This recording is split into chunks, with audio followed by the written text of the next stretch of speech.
Assalamualaikum warahmatullahi wabarakatuh. Halo semuanya, kembali lagi dengan saya Nur Azizak Syam dari program studi Hubungan Internasional kelas A, mahasiswa Fakultas Ilmu Sosial Ilmu Politik, Universitas Mula Warman. Pada kesempatan kali ini saya akan membahas mengenai kelanjutan dari part 2. Sebelum saya akan melanjutkannya, saya akan mengingatkan kembali untuk teman-teman yang belum menonton video dari saya, di mana part pertama saya membahas mengenai people pleasure, di mana part 2 saya membahas mengenai apakah kita dibolehkan untuk bergosip, dan pada part ketiga kali ini saya membahas mengenai apakah gosip itu membawa dampak negatif ataupun dampak positif untuk kehidupan kita sehari-hari. Nah, sebelum saya akan membahasnya lebih lanjut, saya akan mengupdate wawasan terlebih dahulu mengenai apa yang sudah saya dapatkan pada pembelajaran mata kuliah Filsafat Ilmu Pengetahuan.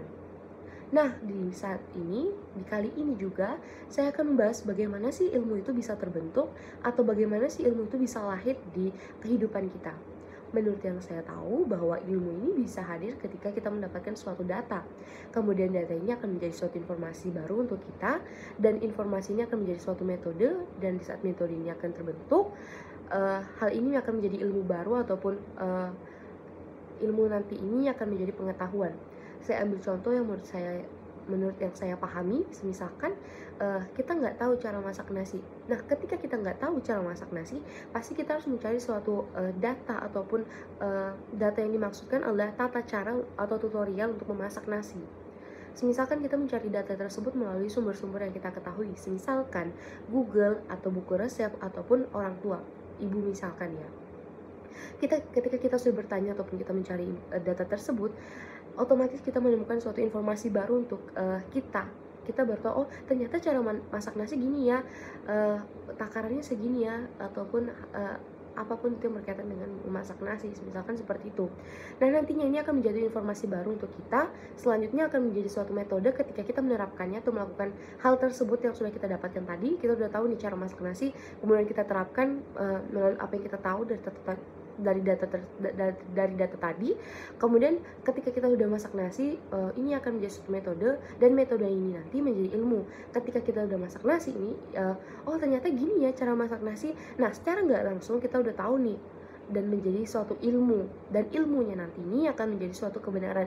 Oh ternyata masak nasi yang sebenarnya kayak gini ya, ternyata masak nasi itu baiknya kayak gini ya, dan otomatis kita tahu dong kebenarannya seperti ini apa yang kita lakukan tadi. Nah, berkaitan dengan kebenaran dan juga informasi, pada part ketiga kali ini saya akan membahas mengenai gosip. Gosip ini sangat berkaitan erat dengan informasi dan juga kebenaran, karena singkat cerita, gosip bisa dikatakan sebagai salah satu informasi yang belum tentu kebenarannya, ataupun cerita yang belum tentu valid kebenarannya. Misalkan seperti itu untuk bahasa yang saya pahami.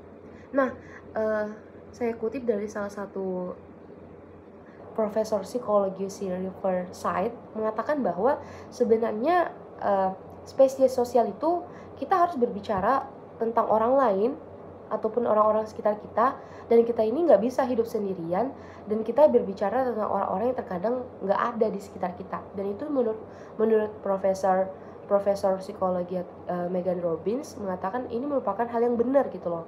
Dan namun dia membenarkan juga bahwa untuk saat ini, untuk masa sekarang, penerapannya ini salah. Yang tadinya gosip ini membawa pengaruh yang bermanfaat, karena kita bisa mendapatkan suatu pembelajaran budaya dan tidak memaksa orang lain untuk berperilaku lebih baik. Tapi untuk saat ini yang saya katakan tadi, penerapannya ataupun praktiknya ini sangat berbahaya untuk saat ini. Ketika kita tidak memberikan kesempatan untuk pembelajaran sosial, dimana semisalkan kita berkomentar kasar tentang penampilan ataupun kesehatan seseorang, sehingga kita juga bisa memberikan komentar yang sebenarnya tidak benar. Itu yang dimaksudkan oleh Megan Robbins. Semakin hari, semakin masa ke masa, praktik ini nggak benar gitu loh. Yang tadinya kita nggak memaksa orang lain untuk sesuai dengan komentar kita, ataupun kita tidak memaksa orang lain untuk berkomentar hal-hal tentang kita, tapi secara nggak langsung kita memaksa orang lain untuk berbicara akan hal tersebut. Misalkan seperti itu yang saya pahami. Namun untuk saat ini yang saya pahami, untuk gosip sendiri saya tidak melihat sisi positifnya, di mana untuk saat ini karena yang saya tahu dan saya pernah lakukan ataupun sering saya lakukan, gosip itu lebih ke pengaruh negatif. Kenapa? Karena secara nggak langsung kita lebih senang menyimpulkan hal yang kita lihat ataupun kita dengar tanpa kita tahu kebenarannya, dan ini sangat berbahaya untuk kehidupan kita. Kenapa? Karena ini akan memicu pertengkaran bisa, ataupun kesalahpahaman bisa, ataupun memutuskan hubungan silaturahmi juga bisa. Karena semisalkan seperti ini, kita menggosipin orang, orang itu loh tadi mencuri, seperti apa yang saya pernah sampaikan ya pada part 2. Orang itu mencuri, tapi ternyata dia nggak mencuri. Otomatis secara nggak langsung orang itu akan tersinggung. Kenapa ya orang itu bisa mengatakan saya ini mencuri, padahal saya ini sepeda saya, misalnya seperti itu. Secara nggak langsung orang itu akan kayak, ini orang kenapa gitu loh, ada apa gitu loh. Kayaknya saya harus jaga hubungan sama ini, harus menjaga jarak, karena kayaknya orang ini nggak baik, karena terlalu cepat untuk menyimpulkan sesuatu yang belum diketahui kebenarannya gitu loh. Dan salah satu sisi negatifnya adalah kita cenderung selalu berpikir negatif. Kita nggak bisa melihat sisi positif dari orang lain karena kita sudah terbiasa untuk, oh dia pasti bakal kayak gini, oh orang ini akan kayak gini. Istilahnya kalau saat ini dibilangnya tuh netting, negative thinking. Positive thinkingnya itu udah hilang banget di kehidupan kita. Ataupun oh orang ini tadi jalan sama ini gini. Hal yang nggak valid ataupun belum bener untuk kita bisa bahas, tapi udah dibahas duluan, itu apa ya, menurut saya itu salah satu negative thinking karena kita belum tahu kebenarannya. Dan saya harap untuk kedepannya teman-teman bisa lebih berpikir terlebih dahulu untuk menyampaikan sesuatu kepada orang lain, terkhususnya mengenai orang lain. Kalian bawa ke forum, kalian ceritain gini, tadi dia gini, tapi kalian nggak tahu kebenarannya gimana.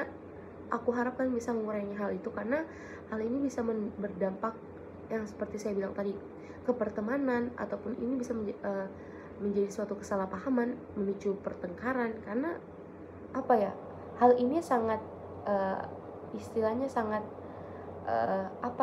sangat darurat. Kalau nggak darurat, bahasanya tuh kayak sangat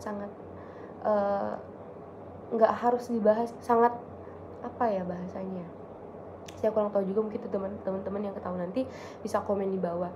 Intinya sangat nggak harus dibahas gitu loh, bukan pada tempatnya. Mungkin itu yang bisa saya sampaikan ya untuk teman-teman ke depannya. Apapun yang saya sampaikan saat ini mungkin belum tentu kebenarannya 100%. Teman-teman bisa mencari informasinya lebih lanjut melalui sumber-sumber yang teman-teman ketahui. Kurang lebihnya dari saya, mohon maaf sebelumnya. Terima kasih sudah menonton video saya kali ini, dan semoga kalian juga udah menonton video saya part pertama, part kedua, dan part ketiga kali ini. Jangan lupa di like, comment, and subscribe. Assalamualaikum warahmatullahi wabarakatuh. Bye bye.